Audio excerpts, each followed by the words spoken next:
Icy Hot Pro with 2 max strength pain relievers. Targets multiple pain receptors. Ice works fast. Heat makes it last.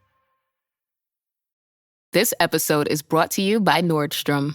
Summer's almost out and fall's calling. Luckily, Nordstrom has everything you need for the season ahead, all under $100. Discover new arrivals from your favorite brands like Mango, Princess Polly, Wave, Free People, BDG, and more. Whether you're planning a last-minute getaway, heading back to class, or refreshing your office looks, you'll find the latest trends and beauty must-haves without breaking your budget. It's easy, too, with free shipping, free returns, and in-store order pickup. Shop today, in stores, and at Nordstrom.com. Shh. Hear that? Big waves are calling. Dive into refreshment with Kona Big Wave. Tropical flavor and the taste of aloha in every drop. So crack one open and let the great taste roll in. Kona Big Wave, liquid aloha. Copyright 2025 Kona Brewing Co., St. Louis, Missouri. Mahalo for enjoying responsibly. Encore une fois. This is the inside story of Paris 2024. 1 year on, one more time.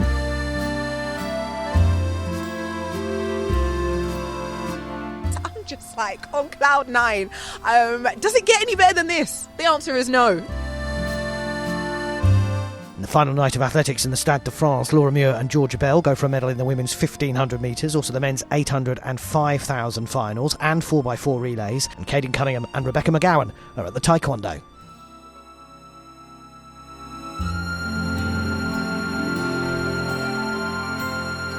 This is Encore Une Fois, the inside Paris story from Anything But Footy, coming to an end. The weekend is upon us, the third weekend of Paris 2024. We are looking back on it 1 year on, one more time, where we were, what we did, some of the stories, and some of the different things that we tried to bring to the broadcasting of TalkSport, the official broadcaster of the Olympics for the very first time on commercial radio, Michael. Yeah, by breakfast time on Saturday, the 10th of August, 2024, I was sat there, pretty satisfied, young stroke old man, as far as sports broadcasting is concerned, because we'd pulled off something late the previous evening that you and I had been working on for quite some time, and we'd put some hard yards into doing it. And that was on the 40th anniversary of Daley Thompson winning his decathlon gold medal in Los Angeles in 1984, we wanted to reunite him together with Tessa Sanderson, who also won a gold medal at those games, together with one of his best mates, a certain Lord Sebastian Coe, who also won a gold medal at the LA 84 games. They were the 3 track and field gold medalists for Great Britain and Northern Ireland. And we had been pursuing and pushing and asking and requesting and begging Seb, as he always tells us to call him, to come and join us for a session of commentary and to come and see his old mate Daley on the occasion of Daley's 40th anniversary. And he'd sort of agreed to do it, but he's a very busy man, president of World Athletics. Also, I think sort of behind the scenes was doing a little bit of meeting and greeting of IOC members, with an IOC presidential election coming up the following year, which he was going to be involved in, ultimately unsuccessfully. And he's also Seb Coe. Everyone wants to see him and speak to him and have their picture with him and everything else. And we bumped into him on the night before in the depths of the Stade de France with his PR guy, a guy called Jamie Fox, who was the director of communications at World Athletics, who'd been in on our plan and supportive of our plan. We knew Seb was a big TalkSport fan. He'd actually come on to TalkSport the day that TalkSport had announced that they'd got the rights to the games. And so we just said to Seb and Jamie, tonight's the night. Do you think there'll be a chance to go and see Daley? And lo and behold, half an hour later, I remember getting a message from the producer and she said, he's here, Seb's here. He's got the headphones on. He's got the mic. His PR guy said he'll be here for 5 minutes. 10 minutes later, he's still here. I'm told now he'll do 20 minutes. Hour later. But the thing is, and I've listened to the chat since, he just wanted to come, one, and see his friends, And him and Daly and Tessa were having a good laugh with each other, and they were poking fun at each other about how old they were and all the rest of it. The sort of thing that old friends do, but it was all live on the radio.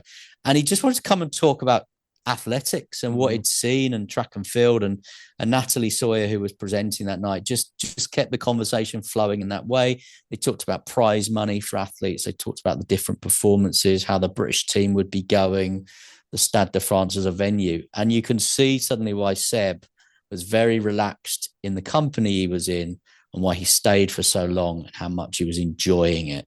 It was a great conversation, and it's the kind of thing that people would sit down now and make a podcast about. But this was live on the radio, that you've got these three people together and they just had a conversation. And that's still the beauty of live radio, and why people, why we all love it still. A friend of mine messaged me because obviously there was a few sort of messages about it on social media, and a friend of mine messaged me, said, "Oh, is there any chance where I can listen back to this or listen again? I'd love to hear it." So that was one thing that we were really happy about, because we'd got Seb up for a session of commentary on Talk Sport, which we'd hoped to do. And the other one was obviously I'd mentioned that it was sprint relay medals in the previous episode that night. So the women's 4x100 meter sprinters won the silver medal, and that meant another Olympic medal for Desiree Henry. Very briefly, Desiree had been selected by TalkSport's Daley Thompson to be one of the cauldron lighters back at the opening ceremony of London 2012. So back then, they got a load of the legends together, people like Daley and Duncan Goodhue and others. They all selected the 7 cauldron lighters, and they lit the cauldron at the Olympic Stadium in London. Desiree was Daley's choice. She went on and won a medal in Rio, didn't qualify for Tokyo. Then she won a medal again as part of the sprint relay team, because she ran in the heat. And we were walking back to one of the numerous metro stations around the Stade de France, and I suddenly said to Daley, so obviously we mean Daley were walking back, because they were, Daley's half run that he used to do back from the station. And I said, "You selected Desiree, didn't you?" He goes, "Oh, yeah, I did. Lovely kid, all the rest of it." I said, "I'm seeing her in the morning at Team GB House." So this would have been this morning, the Saturday morning. "Can I pass on a message from you to her? Have you had a chance? Do you speak to her?" And he says, "Yeah." So I'll record a video message for her, and you can show it to her. So that's what we did. Daley recorded this lovely message. We didn't tell Desiree, but I was interviewing Desiree and Amy Hunt.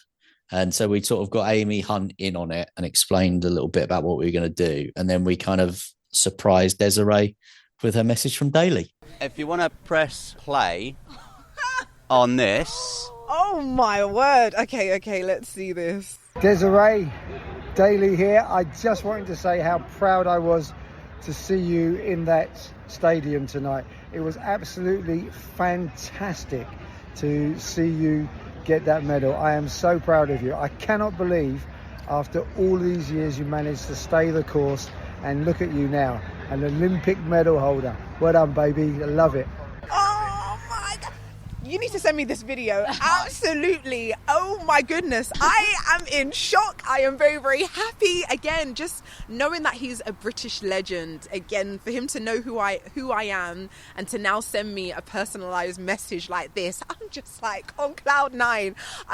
Does it get any better than this? The answer is no. And again, her reaction, Desiree Henry, getting a message from Daley Thompson, organised by Michael, athletics correspondent for TalkSport.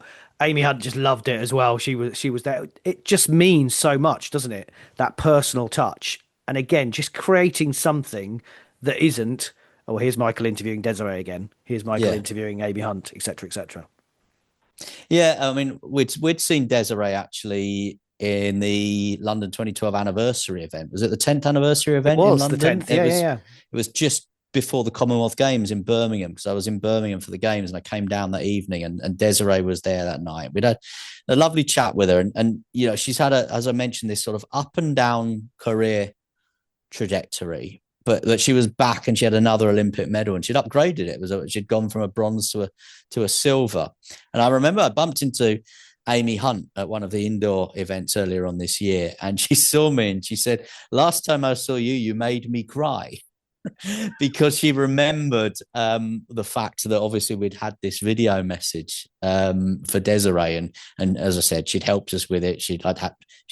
For me to play the video message, Amy had to hold the mic She's definitely got a career in the media ahead of her if she needs to, because she knew exactly how to hold that mic and where to point it with who was talking and everything else. And yeah, it was just a lovely moment to sort of reunite Desiree and Daly. And it was all filmed as well. The video is available, I think, to watch on TalkSport's YouTube channel. And it was a busy morning at Team GB House because all the relay medalists were there. So it was great to see Richard Kilty, who had known for a long time, and have a chat with him. Great chat with Jeremiah Razou as well, who was telling me that, you go to training every day and you think about Paris and you think about the Olympic Games, and now, they'd done it. They'd won that Olympic medal. Eleanor Barker was there, the cyclist, as well, when we were having a chat, and I actually showed her a picture of her and I that we'd taken together, sat on a very similar sofa at Glasgow 2014. And she said to me, God, we both look a bit older, don't we? And then we looked at one another and went, kids. And it was the games of mums, I think, for Team GB. And I think there were like 9 mums on the team and 7 of them won medals. We've spoken about others, haven't we? Like Helen Glover, obviously, for Charlie Davison, the boxer, didn't quite happen. She might be going again, Charlie, for LA. But yeah, just to have a little chat with Eleanor and catch up with her as well. So it was a busy old morning. But yeah, one of the highlights was definitely putting Desiree and Daly together. Yeah, Eleanor Barker and Leah Evans had won the silver in the Madison the night before. It had been a busy night, day 14, but this is day 15, Saturday, the last Saturday of the games, and we decided we were going to go for lunch. So and that was the only opportunity that we could get all of the TalkSport teams together, because we only had a small team, but the athletics was going to climax that evening, so there wasn't a morning session. There was the marathon, which I covered, and actually got told by a Chinese crew that I was in the wrong place.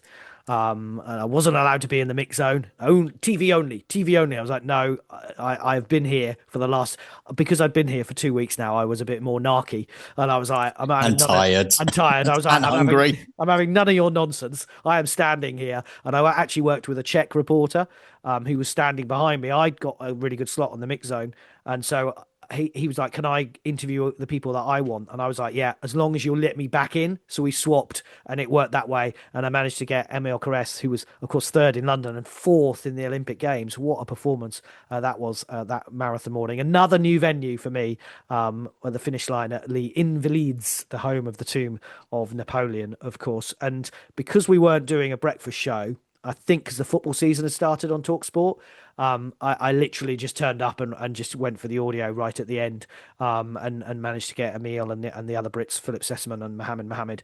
And Tamrit Tola won the men's race in 2 hours, 6 minutes, 26. And it was the women's race on the final day of the Olympics on the Sunday. So that was my morning.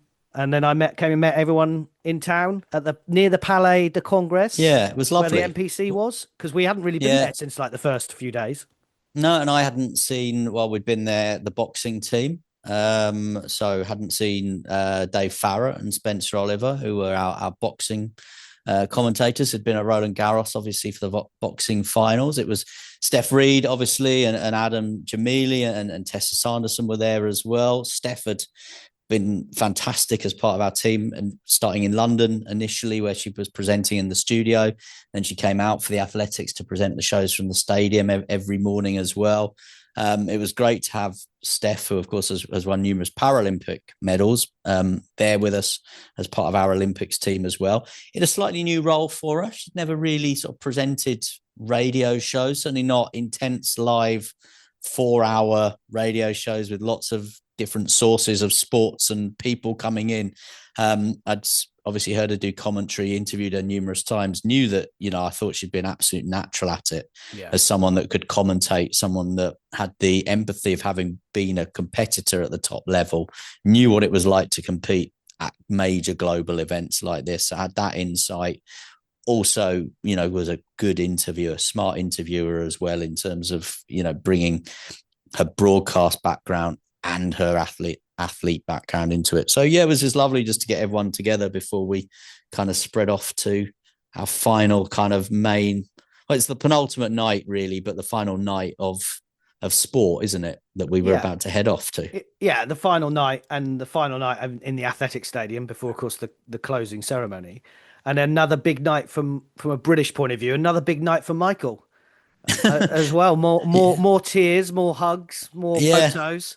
Yeah, I went via the Taekwondo because you said to me you need to go to the Grand Palais. You said it's just this unbelievable venue. And I spoke in a previous episode that when I had a kind of a free morning, I wish in a way I'd gone and seen something as opposed to just catch up on some sleep and some food. So there was an opportunity that afternoon. I went to see the big Golden Globe in the Tuileries Gardens, of course, as well, which I hadn't seen since it had gone up in the sky, and commentated at the opening ceremony. So went to see Rebecca McGowan, who ultimately lost the bronze medal match in the Taekwondo. Saw what a brilliant venue the Grand Palais was. And then in the evening, it was about 4x400 meter relay. France won their only track medal with Sarita Samba Mayela that night. And I remember saying to her as she came through the interview zone, "Parlez-vous anglais?" And she said yes, in a better pronunciation and English accent than I have. And then gave a very lengthy, detailed and insightful interview about what it meant. I think she's based in America, about what it meant to win France's only track medal. I think for the host nation, we have mentioned it before. It was probably the one thing that let things down. We didn't get an athletics gold for the host nation that would have really set the Stade de France off.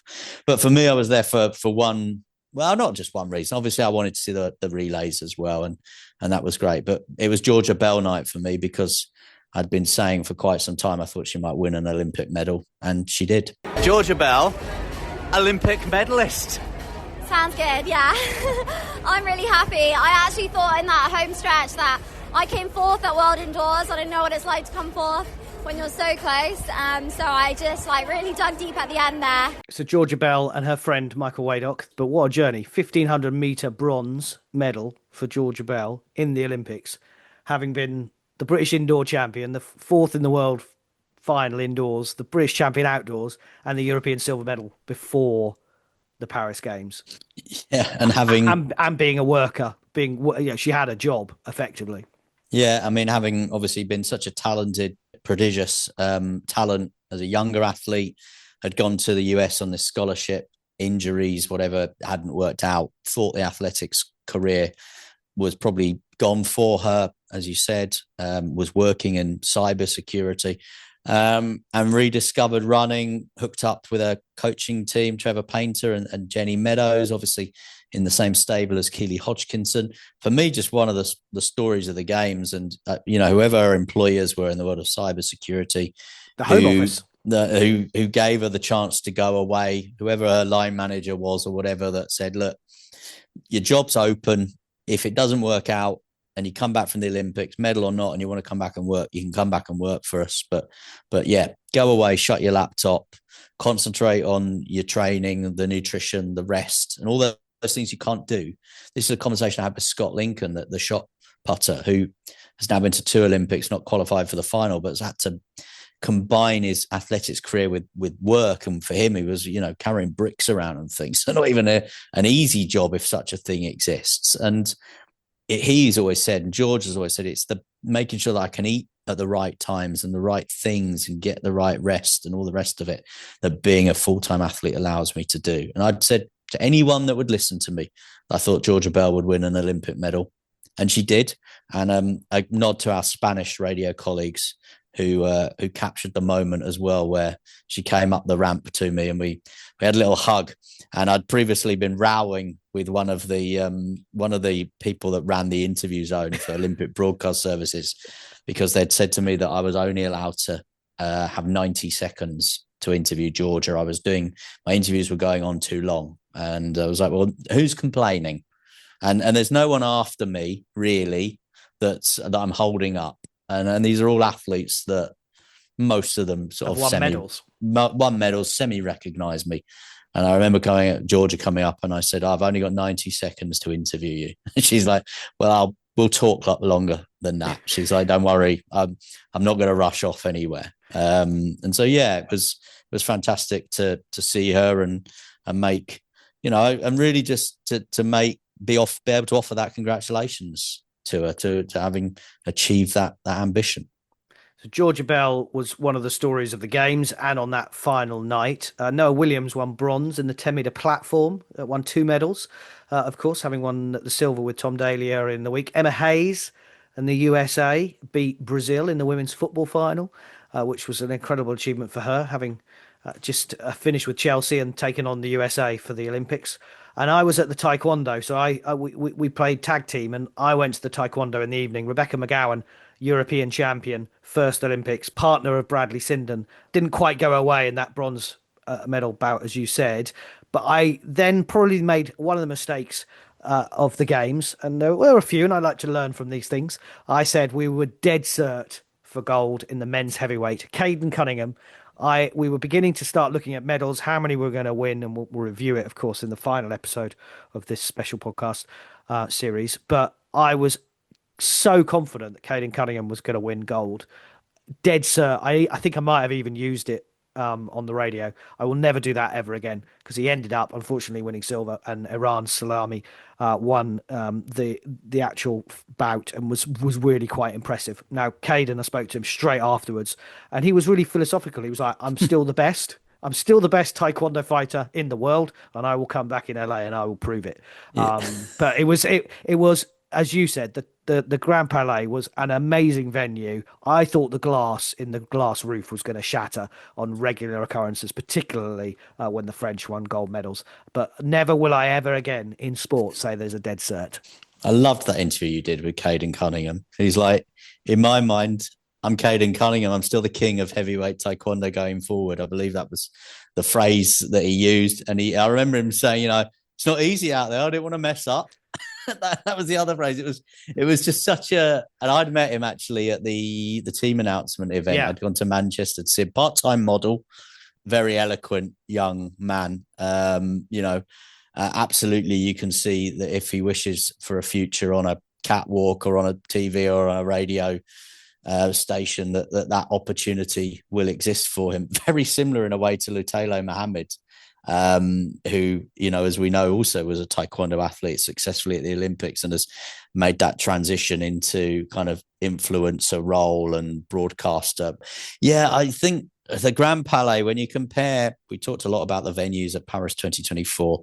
You compare it obviously to like the Place de la Concorde or the Sport Climbing that you went to, and they just got that mix right, didn't they, of those classical venues that looked amazing, like the Grand Palais, the Palace de Versailles. They just, the backdrops that just ached Olympics from every little pore of the concrete, and they were just wonderful. And then obviously these sort of new, cool, urban festival style venues. I think Paris have raised the bar. They've set a new benchmark for the way that games should be staged. They've changed my opinion on it a bit. I would always have said before, I think the idea of the big park is the way forward, this like sporting Disneyland. I wouldn't necessarily say that now. Get things out into the city centres, put stuff in the river, in the big squares in the city centre. And, it would have been, imagine in London if you'd been able to put something on in Trafalgar Square or whatever. Yeah. I know they did it at Horse Guards, and it's difficult because security means it can't be as open as you perhaps would like. But Paris felt open, didn't it? It felt like they had really brought the games to the people. It certainly did. It's a great way to finish this episode and bring us on to our final episode of Encore Une Fois, the inside Paris story of 2024. One more time, 1 year on. Encore une fois, Paris 2024, one more time.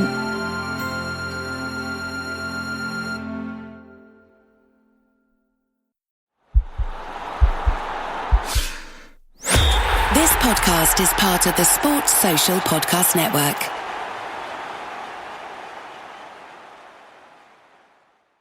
Prescription products require completion of an online medication consultation with an independent healthcare provider through the LifeMD platform and are only available if prescribed. Subscription required. Individual results may vary. Additional restrictions apply at lifemd.com. Read all warnings before using GLP-1s. Side effects may include a risk of thyroid C-cell tumors. Do not use GLP-1s if you or your family have a history of thyroid cancer. Confused on where to start with weight loss medication? See the lowest prices available with or without insurance for Wegovy, Zepbound, and more at trylifemd.com. 95% of LifeMD patients said starting their weight loss journey was simple. Listen to Tara's story after after losing 42 pounds. You just take your shot. It doesn't feel like you're on a diet. What I wasn't expecting it to do was to shut off the food noise. I've gone from 237 to 195. This was life-altering, and if I can do it, I feel like anybody can do it. Get your free insurance benefits check in minutes right now at TryLifeMD.com. Nearly 96% of patients said they would recommend the LifeMD program to anyone who wants to lose weight. Get started right now at TryLifeMD.com. That's TryLifeMD.com.